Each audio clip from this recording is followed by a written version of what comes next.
Hello, everyone. The show's name is The Next Chapter, show all about writing, reading, authors, editors, people who create the enjoyment that all of us take in the written word.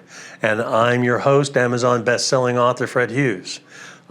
This week's show, our guest is Jamie Ibson. He'll be coming up in the second segment, and we'll be talking with Jamie about everything he does.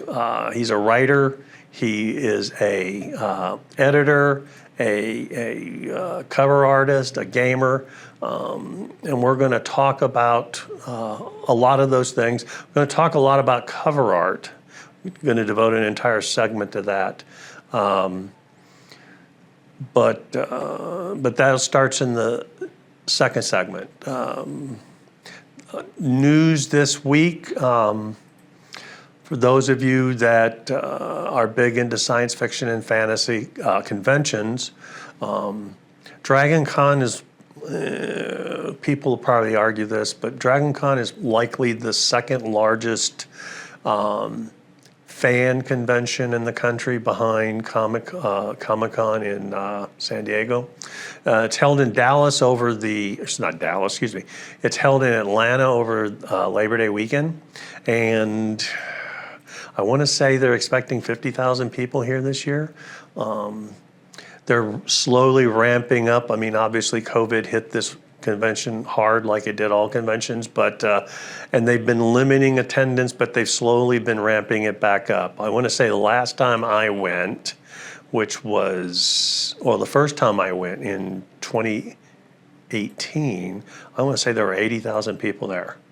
And it was a madhouse. And I tell you what, I've told you about my anxiety. It was out of control being amongst that many people.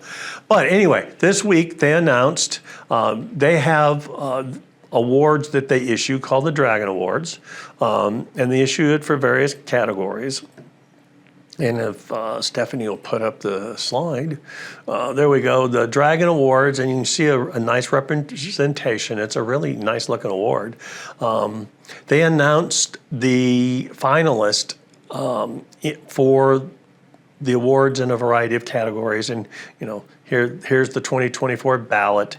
Now, the Dragon Awards are theoretically, I'll use quotes, totally fan-voted award in a variety of categories. To be nominated, fans have to go to the Dragon Con website and sign up, and then it's almost like a questionnaire. You fill out, they ask, okay, what is your favorite digital game? And you get to nominate a game. What's your favorite science fiction or fantasy movie that's come out in the last year? All of these are some stuff that's come out in the last year.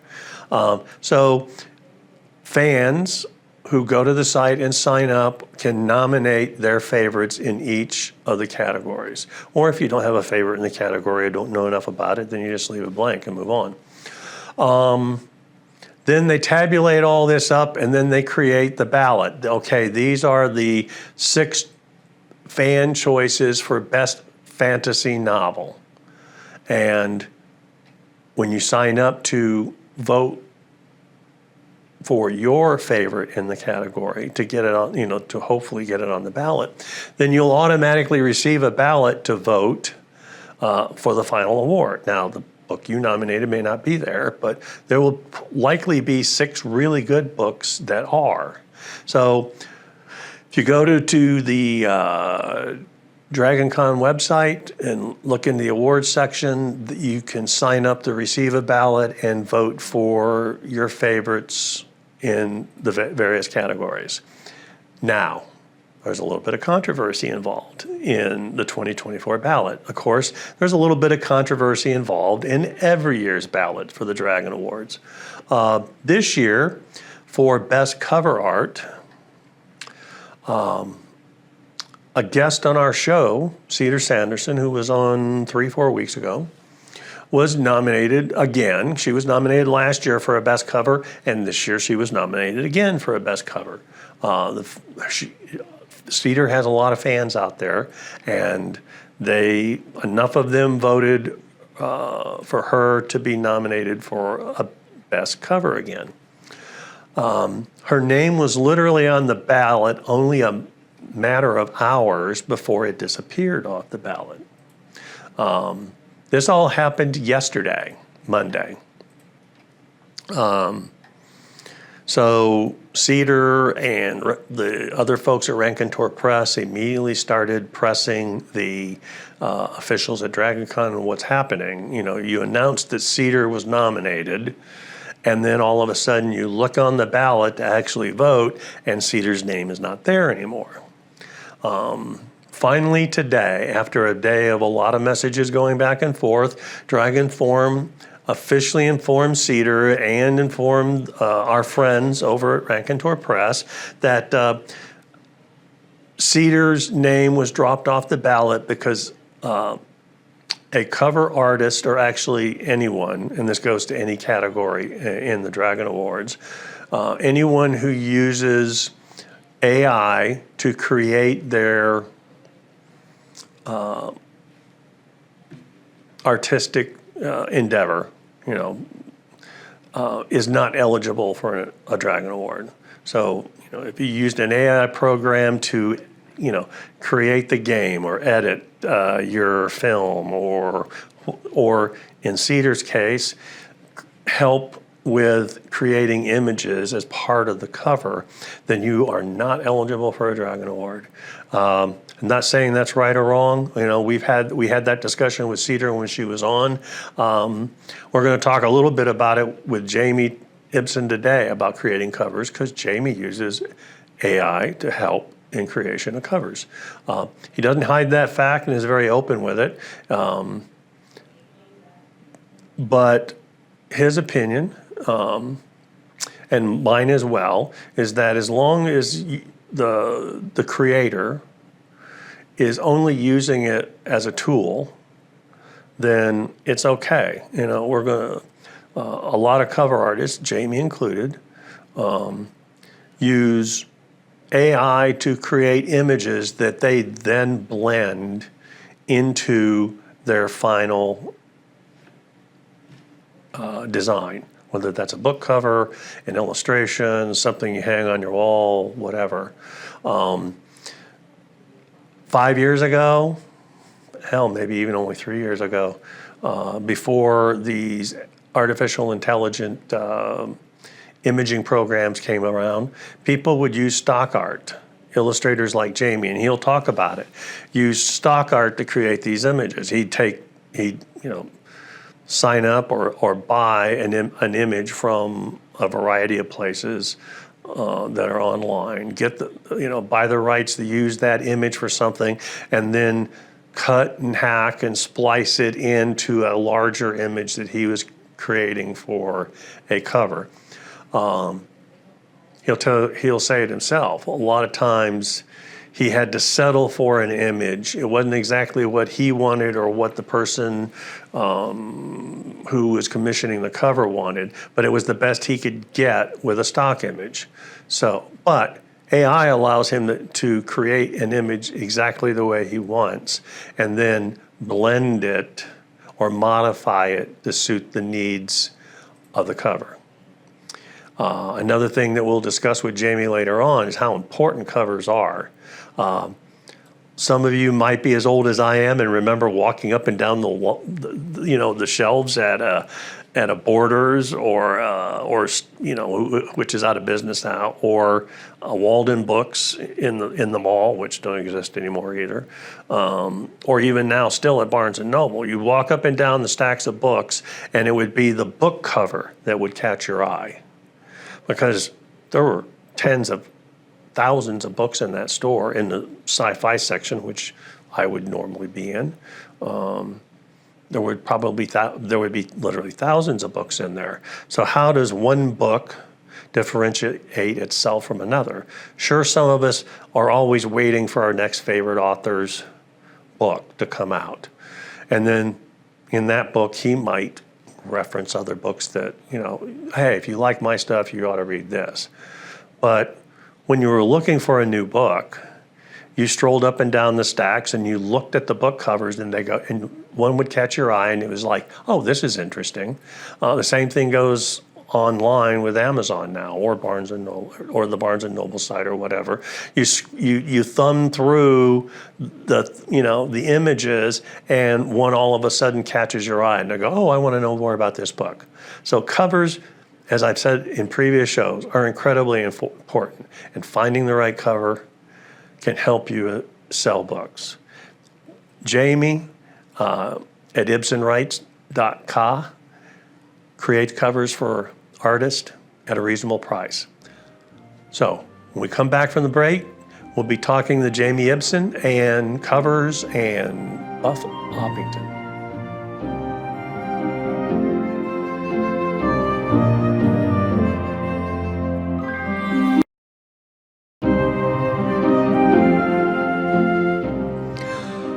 Welcome back.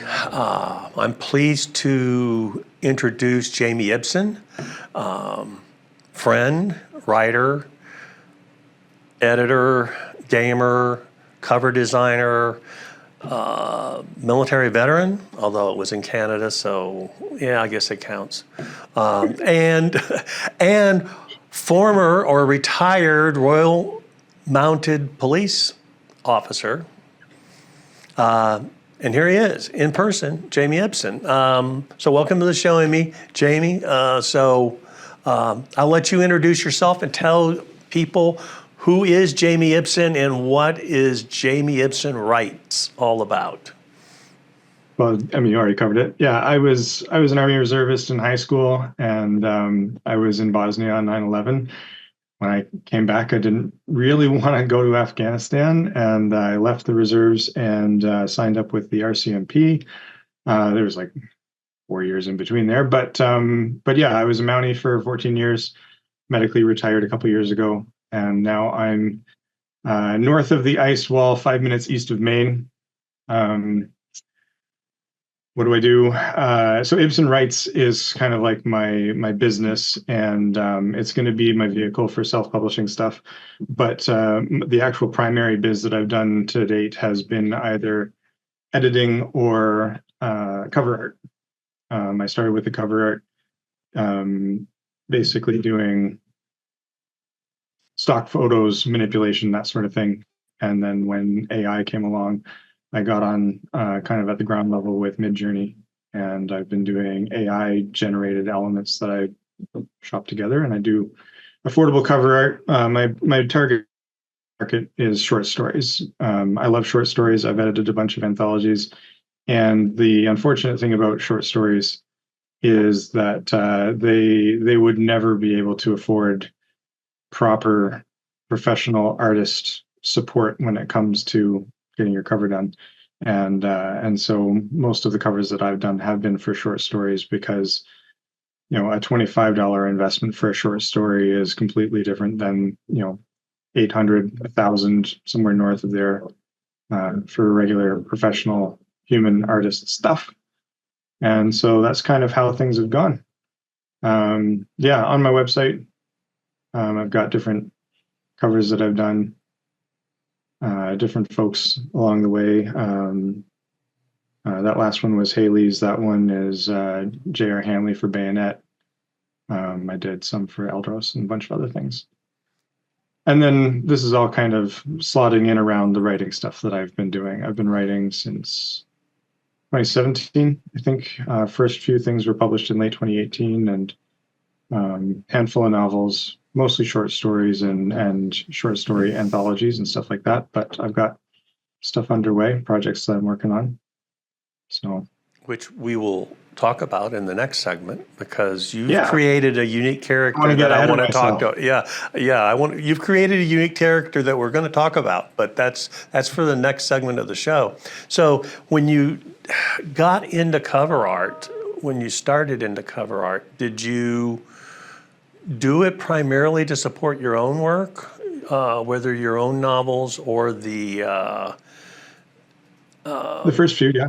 Okay. So that's how you First started. was I was able to go on like a site like Deposit Photo, for example, and I remember I grabbed like there was one post-apocalyptic image looking up at the shattered remnants of like a freeway overpass and just city wreckage below, and then I grabbed another stock image of an Asian guy from a dojo holding a katana. And then with, filters that I applied through free programs like GIMP, I was able to kind of bodge it into something that sort of looked post-apocalyptic, and that became the original cover for Daimyo, right? Which is the short story that led to my novel Pacific Shogun. So like I did that one. I did another one with an alien ship over a cityscape for my prequel story from the Myrmidon verse, which is called Little Gray Man, and and so I've revised those covers since. But yeah, it all started just with photoshopping together elements that I bought from Deposit Photo, and and then when it turned out that I could start generating my own specific elements, I was able to go from Asian guy in a dojo to Asian guy standing on the banks of oh heck, Deception Pass in northwest Seattle, Washington area, wearing the white samurai armor that he's described as wearing in the story, and the ruins of the bridge behind him and that kind of thing. And so that became the new cover for Daimyo. Well, actually, rather, it's the cover for my third collection, right? And I put Rikimaru on the cover for that one. So yeah, I've been doing it for a couple of years now at this point. And the AI stuff basically generated a whole bunch of different elements that I want to include in the cover and figure out what layout's going to be best. And in some cases, it's we need a wide image because we're going to do a paperback with a wraparound. Sometimes it's just the ebook. Make sure that we've got space for lettering and that sort of thing. You can have a fantastic image, and then you can't turn it into a title or a cover art because you've got to put the title somewhere, and there has to be some blank space for the author's name. Yeah, you need negative space, and you need to keep your focal point front and center and be eye catching and awesome.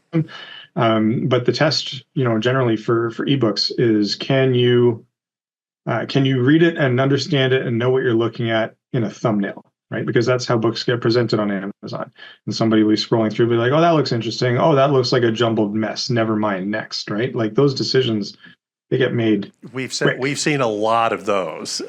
Yeah, right. And so you need to make sure that that the art works. That it's conveying what it needs to convey, but it is legible. That it makes sense. There's an awful lot of gorgeous calligraphy style, ye olde English fonts out there, and they're useless for covers because you just cannot see what it's trying to say, right? Sometimes titles like "Whatever Happened to Charlie Biggs," it's tricky to get that many words as a title legible on a book cover. So yeah, there's more to it than just like hitting imagine blah blah blah blah blah generate and then slapping a title on it. I know that there are people out there who do that, but that's nonsense as far as I'm concerned. That's not how it should be done. So, and you do take quite a bit of pride in the covers you create, which is like you said, we know people. I'm happy. That's the goal. Oh yeah, right? You're right. Well, not just that. You're a service provider, and you want them to be happy so that they come back and ask you to do it again. But we know people, and you sort of touched on it, that are not quite as credible. Yeah, they just they type in some word phrases and get it to create a picture, and then they slap some words on it and they call it a cover. They've done nothing except use the AI program. No, I thought we were talking about that other issue with AI. But yes, you're absolutely right. There are folks who will just generate something and there's no effort. when we come back, we're going to talk about AI and in creating covers. I'm Fred Hughes. This is The Next Chapter. See you in a moment.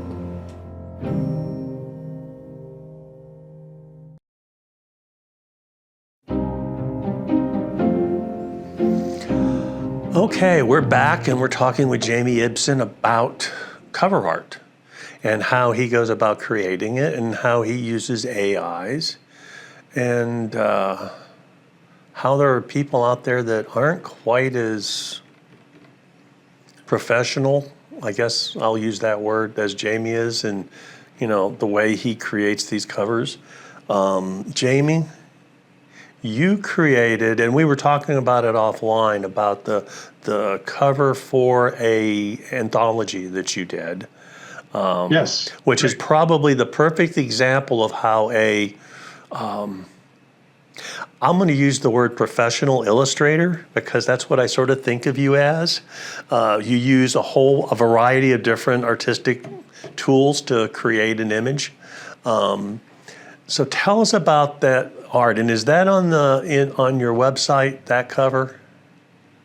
I don't know if it is or not. So the cover in question was for 13 Stories of Horror, edited by Marissa Wolf and Nick Steverson. And I want to say it was Three Ravens that published it. I'm 99% sure that's who it was because it was sort of it was in the same ilk as it came from the Trailer Park. Yes, precisely. The Trailer Park anthologies are fantastic. So in that one, what they described was their hope was to get a 13-story apartment building and have creepy elements kind of scattered throughout. And so that was a challenge because to get the graphics to scale cleanly and have it be visible when you look up close, you want to make sure that everything's at nice high resolution in order to keep the precision when it gets real small. So thing one was the building itself, right? And trying to convince an AI generator to generate an apartment building that is exactly the number of stories that you want it to be can be troublesome. I remember in that particular case, there's a seam in the building where I cut the building and stretched it. I added some extra stories in it by finding a couple of stories that looked similar enough that the seam would be mushy enough that it would be hidden. And then I stretched it so that it became 13 stories instead of, I think, the 10 or 11 that it was. And then windows, right? Like some windows, the blinds were drawn. Some windows, the light was on. Some windows, the blind was open, but the light was off. There's a mishmash of the windows. And so I didn't want to have it repeat. So then I go in and I tune up individual windows in order to break up the pattern. Then in other windows, I started putting the creepy stuff, right? There's one where there's like a Cthulhu-esque tentacle monster thing. And there was another one where there was a werewolf. And there was another one where there was a little gray man with like the bulbous head kind of thing looking out the window. There's gargoyles perched along the rooftop. There's the sky in it was like a deep, intense red, like you would get on the reddest of sunsets kind of thing, and then dialed up a little bit. And that was some filter work. There's like some creepy stuff going on at street level out front of the building as well. And so I want to say in that cover, I probably generated 20 to 30 different elements that got shrunk down or stretched or expanded or manipulated in some way in order to bodge together the final product. And it's one of the more complex covers that I've done, but it's exactly the kind of thing that you're able to do when you're working with AI generation tools. If I were, a professional artist instead of being a graphic designer or an illustrator, if I was a professional artist, then yeah, I could sit down and do something like that, and it would take, I don't know, a week, 2 weeks, several weeks. It would take a ton of time and effort. And as a professional artist, I get that they want to be properly compensated for their time. And the plan will be when I'm publishing stuff that I am going to hire professional artists because I want to support that side of the industry. But for short stories, for anthologies, for indie publications or small presses, going with an AI generated product that I can do in an afternoon and charge commensurately less for, well, that's I wanted that to be an option, especially for the short stories, because they're never going to make back what a professional artist would cost. So so that's kind of how I do things, right? As we start, talking to the editor or the author, what they envision, what they think is going to work. As part of my art brief, I'll recommend that they go look in the category on Amazon that they're already looking at and see what is selling well in like the top 20 or the top 50 covers. Because there are trends, there are things that speak to the reader and sell well. There are things where you look at it going, what is that? And then you've got books that are in their own complete class, like 1984. All you've got to do is have those words on the cover, and they're going to know what the book's all about, and they don't need the cover art to help hook the reader. So there's different kinds of covers for different genres, and there's different kinds of covers for different classifications of books. And the trick is to find the sweet spot where you're conveying to the potential reader what they need to know and making sure that what they see is legible. And so those are all factors that go into the craft of creating covers, whether you're a professional artist or whether you are a graphics manipulation editor or an illustrator, whatever term you want to use for somebody who works primarily with AI generated stuff. And I certainly don't purport to be an artist in the way that what's a good example? I've got a couple of covers from Laircio. I've had a couple covers from Jacob. I forget his last name. Heck, he did the We Dare covers, and they were amazing. And so those guys are they sit down and whether they're using strictly digital art or whether it's actually somebody who puts like paint to canvas and then takes an image of that. They're professional artists, and I am not one, but I can put together cover art using AI pretty well, I think. So the audition, that's another good example. That one is actually 9 or 10 elements that are all kind of stitched together. Yeah, that one there, I did it for Casey for one of his Four Horsemen shorts. So in that one, like the woman is 3 different images, the werewolf guy is a couple more. I think he's a Besquith. The background is one, the table that the Besquith is at is another one, the table that the woman is at is another one, the beer bottles are another one, like all different elements that you generate separately and then you put together in order to paint a scene. Speaking of using deposit photo, there's Honor Among Thieves, my first version of that one. That Zeppelin is actually on another cover. It was a Kevin J. Anderson and Quincy Allen editing a bunch of steampunk stuff. Yes. And I recognized the Zeppelin on that cover immediately the second I saw it, going, oh, heck, that's the one that I took too. And that's one of the risks that you run when you're going with stock art is the really good images on there, and there's a lot of cover artists who saw it and nabbed it for something, and so you'll start seeing repetitive images that'll come up if you're limiting yourself to what a stock art place can put together. And there's no real way to search for it either to see who else has used this, right? So it won't necessarily be the whole image. It'll be a part of an image, but it's undoubtedly, I remember seeing that Zeppelin in a KJA book, Exactly. But what I where I was going with this is to emphasize that, there are a lot of cover designers like you, Jamie, that they put a lot of effort. Yes, they're using AI to assist them, just as I use an AI editing program or an editing program with AI edit, AI,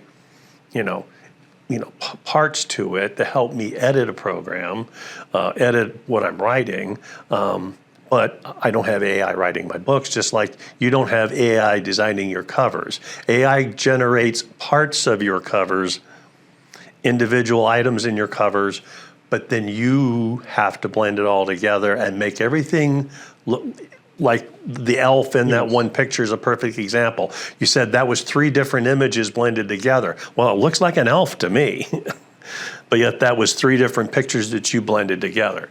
Yeah, that's the trick. That's where being clever with, And to me, that means that it's not an AI generated image anymore. It was an image generated with AI help, but it's an image you created from bits and pieces.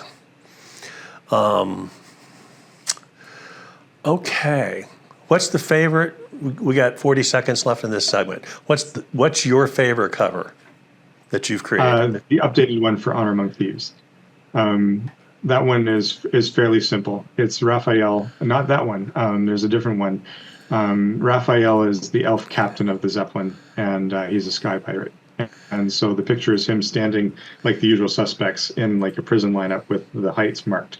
And the expression on his face where he's just so done with it. I remember that. I remember that cover. Okay. That one's my favorite because it's simple and it's clean, but it conveys a lot. Jamie's going to talk about his new series that he's created and his new character. I'm Fred Hughes, and this is the next chapter.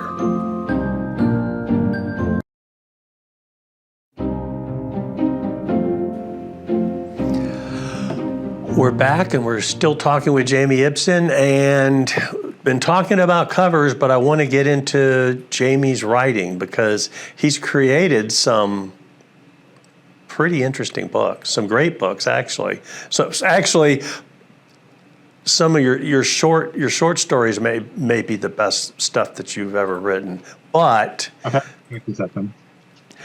you've created along the way, and it's been mentioned in a couple of places, in various books, a unique character. So, right. And now you're going to write a series of books about this guy. So why don't you tell us about him? Okay. So it was March of 2021, and Casey Moores and I had started work on Unshackled. And a mutual friend on Facebook, Kathy Smith, put up a post to the effect of, "It's really unfortunate that the name Buff Orpington is a breed of chicken and not a cheesy 80s action movie hero." And Casey and I were like, oh, we can do something about that.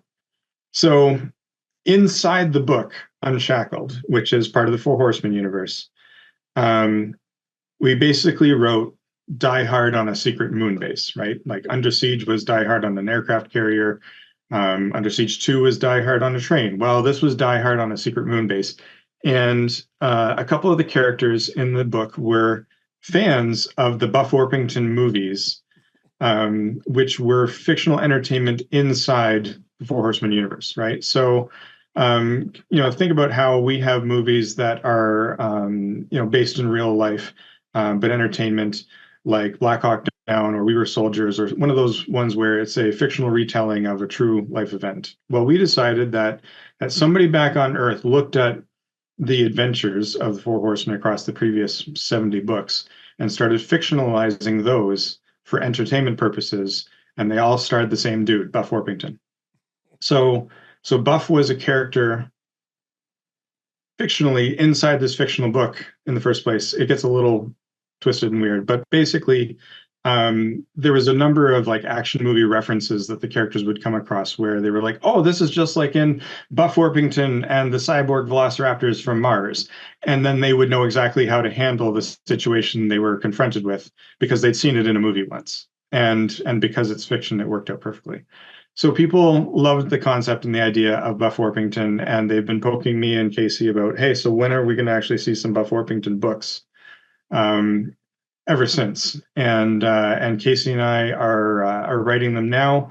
I'm kind of breaking kayfabe in a way. I don't know who knows what the term means, but it's from wrestling where you're always in character, and so what we're doing is we're writing the Buff Orpington memoirs as though Buff Orpington is the guy who wrote them. It's me and Casey, but it's going to be published, Buff Orpington versus the League of Conspicuous Evil by Buff Orpington. And then the author's forward is not from me and Casey, it's Buff talking to his readers. And Buff's really miffed that he and his adventures and exploits have been jammed into the fiction section, dang it. and that kind of thing, right? So the entire thing is going to be done tongue in cheek, a little bit silly, a little bit over the top.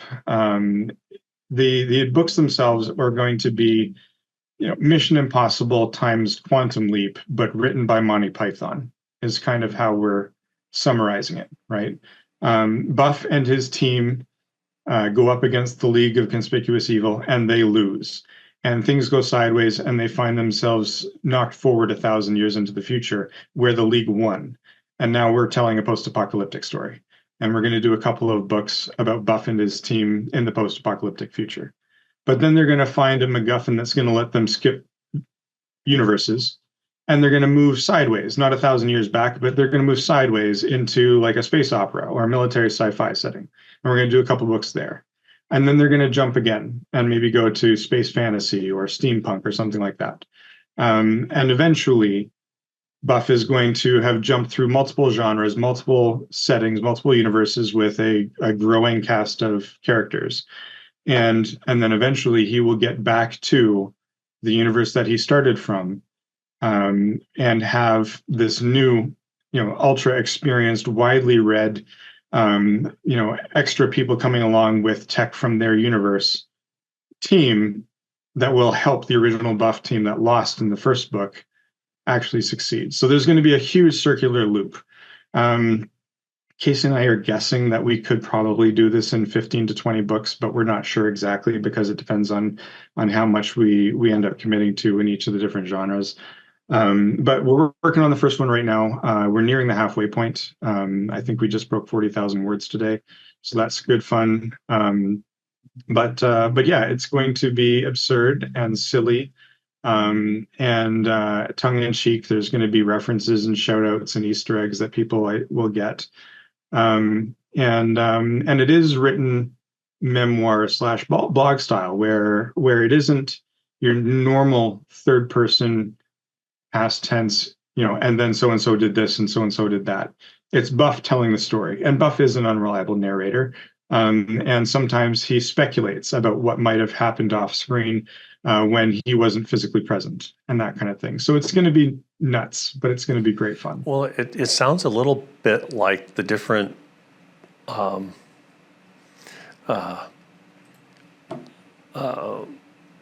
Wolverine in the various multiverses. Yeah, Fat Wolverine, Dog Wolverine. So you have the steampunk Buff and a fantasy. Yeah. So interesting concept, especially since you've already built all of us up, with references, pressure, right? with references to, well, not just this interview. I mean, hell, you've got it in books. Everybody, people read the 4HU books, and okay, where's Buff at? So when do you are you?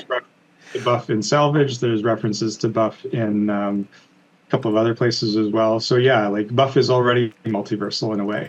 So we're just leaving that as hard as we possibly can. Now, is that going to be published through Chris Kennedy Publishing, or you guys don't know? We haven't decided or committed to anything yet. We plan to have at least the first 3 in the can before we start even considering that stuff. Okay. Well, I know I, for one, am excited to finally read more about Buff in Buff's own words, which is a unique way of also telling the story, by the way. I don't think, to the best of my knowledge, I don't think I've ever read an entire book that was written that way. But the closest one that I would suggest, if I could suggest, would be the Monster Hunter Memoirs books by Larry Correia and John Ringo. Mm-hmm. Those are Chad's memoirs, and he talks about his time as a hunter, and then the story just ends because then he's killed off screen, and then he never got a chance to write about it. Spoilers. So yeah, it's going to be Buff talking to the reader, and presenting this as though it was all factual. So it'll be fun. All right. Well, I want to thank Jamie for being on the show this week. That's it for this week's show. I'm Fred Hughes, and this is The Next Chapter.